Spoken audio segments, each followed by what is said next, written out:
Right, now we're live. Okay, so good morning, LinkedIn. Good morning, Facebook. Good morning, YouTube. Good morning, Instagram. And good morning, TikTok. So we're doing a bit of a live Q&A. If you don't know who I am, my name's David. I'm known as the Sales Angel.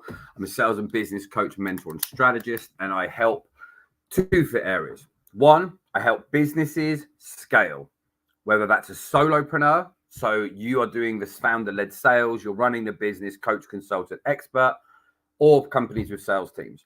We help you scale with better systems, better pitches, better processes. We build it all out. And then we help you by bolting into your business a high ticket closer to close your deals.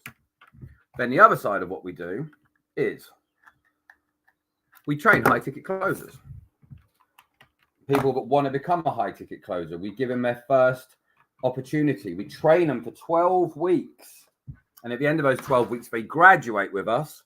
And then we place them with one of our clients that is looking for people to actually get in. Morning, Game Changer. Good morning. Knock. Good morning. So that's what we do. And the idea behind these conversations is this is how we generate a huge amount of interest because people get to meet with us on a day-to-day basis. We answer your questions. We help out where we can. And then when you're at the stage out there, because I look at everyone who's viewing these as a potential client, when you're ready, you outreach to us, you jump into one of our conversations. Hey, Alex, whether that's on Insta, whether that's on TikTok, whether that's on YouTube, Facebook, or LinkedIn. Slide in the DMs, hit the links in bio, and have a conversation. It really is that simple. Salvo, good morning. So we're going to do a little Q&A. So if you want to pop any questions in the chat, feel free to. I'm just going to come around and do it. First question we had was from Harrison at Smedley, who says, I can't get my words out. I'm in industrial recruitment. What's the best approach to cold calling, e.g. factories, yard? I spoke about this a little bit yesterday. If you're doing cold calling, the action of just picking up the phone, having a conversation is one area of this.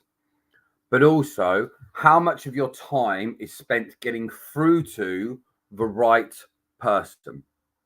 So, for example, let's say that you make 50 calls a day, as an example. And out of those 50 calls, you only speak to 3 people, then you can only pitch 3 people.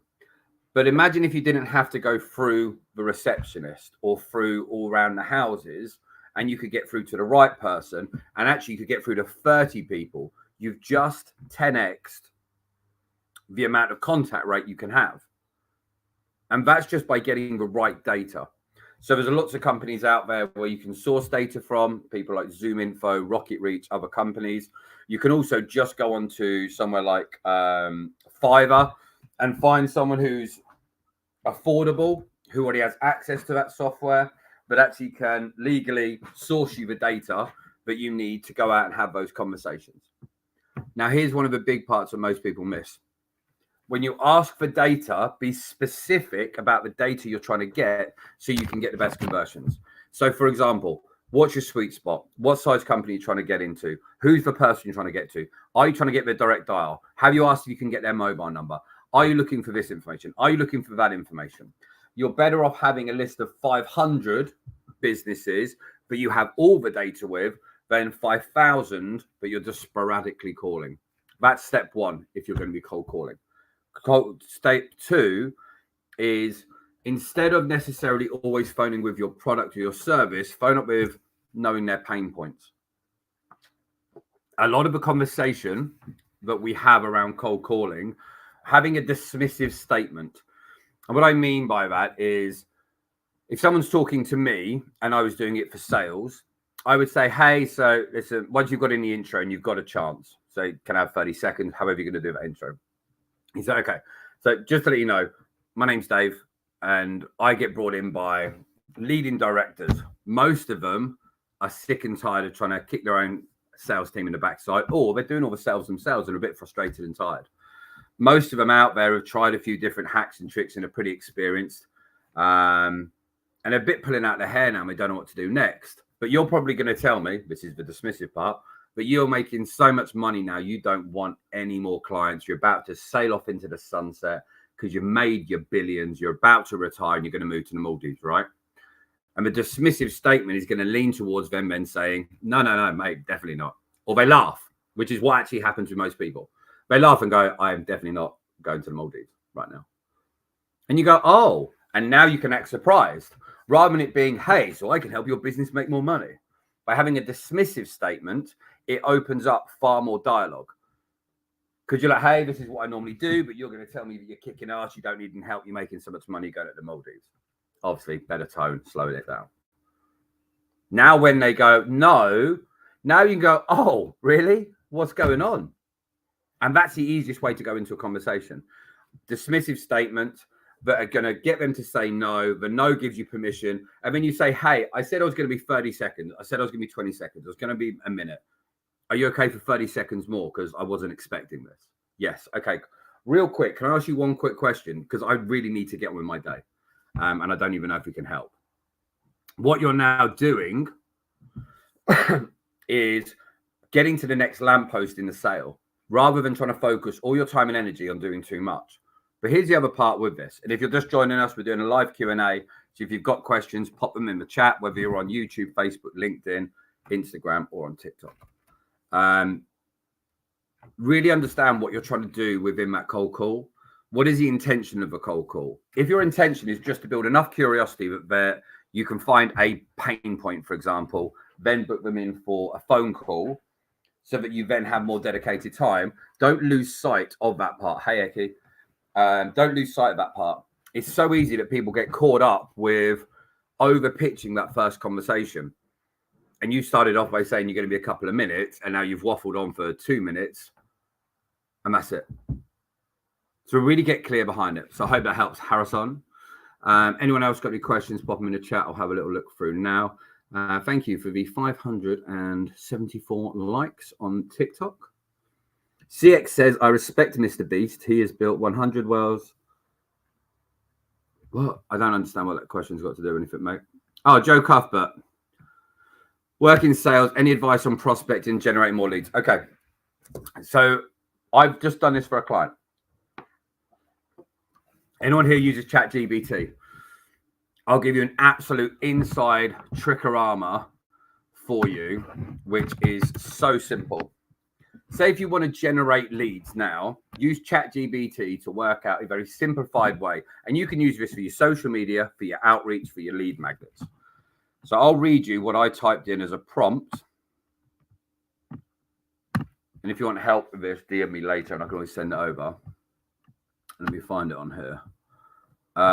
What the prompt was. Okay, so I created a prompt and I wanted ChatGPT to think about it. So I introduce it to what I'm doing. So for example, we've got a client at the moment. They're in the housing and property space. Great people doing fantastic work. And I was like, okay, let's get organized with this. So I said, hey, this is on ChatGPT 4, by the way. So it surfs the internet for you, which is nice. I put my client, the XYZ, specialize in finding and converting properties in social housing that each contract is signed and guaranteed by the government. The goal is to find X, Y, and Z. This is what we're looking for. This is our avatar. This is what they make. Create me a list. Create me a spreadsheet that will include the top 10 myths that my avatar may believe, the top 10 fears my avatar have, the top 10 biggest frustrations my avatar have. Format the output of these onto a table with axis Y numbered 1 to 10 and axis X, including goals, beliefs, and hooks for attracting the buyer. Now, what ends up happening at this stage is it ended up creating a full, let me turn this around, I'll just show you a full, we'll move you around as well, LinkedIn, so you can all see as well. You can see here, there's a whole spreadsheet. And what we've then got is, at the top, you've got all of the stuff in there, like the beliefs, fears, goals, everything else that's in there. So what does that mean you've now got? Now, you could create a lead magnet. You can create a social media hook. You can create a video. You can create a passive statement. You can create an engaging statement. All of this stuff by having that. And what we've now got is 10 different things on 4 different areas. And you've got the pain, the fear, the belief, the objection, the whole hurdle. So now you go, okay, cool. What can I do to use that? I create a lead magnet. Maybe that's going to be your intro on a cold call, but you're sending out the XYZ for XYZ problem for your avatar. Maybe that's on social media. You're going to create a lead magnet. Maybe you're going to create a poll. Maybe creating a survey. Maybe creating a score app from Daniel Priestley. Everything should stem around the problems and the pain points that people are facing, and then get more organized behind what you're doing. Steve, you just sent something. I don't know what that means. I think I got some sort of emoji. Never surprised. So yeah, that's where I would start that, is getting something which is clear, concise, and organized behind it. And if you can work out a clear and concise way to understand your top 10 goals, myths, fears, beliefs, frustrations, that's you dining out for months behind it. Then move that into becoming solution aware of, this is the pain belief myth. This is how we'd fix it. This is our plain belief myth. This is how we help X, Y, and Z. Now you can move forward with this in a far more organized way. So I hope that helps. So 6, I respect Mr. Beast. He built 100 wells in Africa clean. Cool, buddy. Yeah, I respect it too. Great stuff. He also cured, I think, 1,000 people's blindness. And when you say he made no money, don't it? I'm not knocking Mr. Beast. He still makes money from those YouTube videos. Full Scottish Pete. David, mate, if someone gets mad for calling their personal number, what's the best way to calm them down? I don't know, mate. Depends why you got their personal number. For example, if you're going off of what we were talking earlier about collating data, you'll be surprised the amount of businesses or people that have their mobile number on LinkedIn. Like, it's loads. Like, it's public. And they don't even know. So you've got to be able to relate to them why you are calling. So you're either going to embrace it's a cold call, or be able to justify why you're calling, or explain where you've got their number from. That makes a big difference as well. What is it you're doing, Full Scottish Pete? Because that makes a big difference as well. I'm scrolling back up. Street J Official. How would you sell something if it's free? Yeah, explain it up, buddy. Blumpkin, what do you think are AB pest control sales? I've never done pest control sales. There's a woman on TikTok, Shelby, I think her name is. She does a lot around door-to-door pest control sales, crushes it. Full Scottish Pete. By the way, if I ever answer a question and you want more detail, just put more details in there. Full Scottish Pete, what do you find more effective, voice notes or LinkedIn videos? For me personally, I prefer to hear a voice note because I can listen to it and I'm moving around. It's far easier. And people then feel less obliged to have to send a video back. Whenever I see a video, I always expect it to be a pitch. But a voice note, it can be friendly. You're getting tone, you're getting enthusiasm, getting passion, confidence, desirability, building curiosity without them having to watch you. Just up, hi. Matt says, why would you ask for another 30 seconds? Wouldn't that remind them that you're using their time? Okay, so context-wise out there, if you see it that you're using their time, you are using their time. Hey, Moneypreneur. Now, if I get on a call with you now and you've got no context or pre-framing on how long this call is going to be, if I get on a call and say, hey, listen, I'm going to be 30 seconds, a minute, blah, blah, blah, give me 20 seconds, however you want to word it, and they give it, my idea behind it is if it wasn't a fit, for example, when we use our dismissive statements and we turn around and say, but you're probably going to tell me you couldn't take any more clients, that's because that sentence normally takes 20 seconds. So if that sentence takes 20 seconds and the idea is I'm saying, oh, you probably don't need my help anyway. And then they turn around and say, well, actually, no, that's not the case. And they go, oh, okay. Listen, I said I was going to be brief, 30 seconds. Can I get another 30 seconds? I've got a couple of quick questions I need to get on. Instead of us thinking that we are a trouble for people or a pain, you have to remember, if you know these people have a pain and a problem that you can fix, you are doing them a justice by phoning them. You just got to be able to stand out from it, if that makes sense. Oh, my thing's just scrolled up. Sorry. Jamie, morning, David. Good morning, Jamie. Oh, my thing keeps going no. J Street Official just got the #1 gifter badge. I don't even know what that means, but I presume you gave me a gift or something. Thanks. Old Academy account. Good morning. Han says, setting up a recruitment business after being in company for 7 years. Any advice? Yes, I have advice. By the way, if you're here with us on YouTube, LinkedIn, Facebook, TikTok, Instagram, thank you for sharing your time with me. I do appreciate it. If you want to know more about what we do, links in bio, all of that stuff in there. So we're doing a little Q&A. Sorry, Han, I'll come to you on in just a second. Street J Official said, how would you sell something that's free? I can explain my question if needed. I invite people to CXO events to attend meals via LinkedIn. I don't really know what that means, bud. Put more details in. What do you mean to attend meals via LinkedIn? Han, setting up a recruitment business after being in a company for 7 years. Any advice? Yes. This is going to sound like I'm pushing my products. It doesn't matter if you do it through me, but when you start selling for yourself over your business that you used to be doing it for in recruitment, it will be completely different. Some of it will feel easier, some of it will feel harder.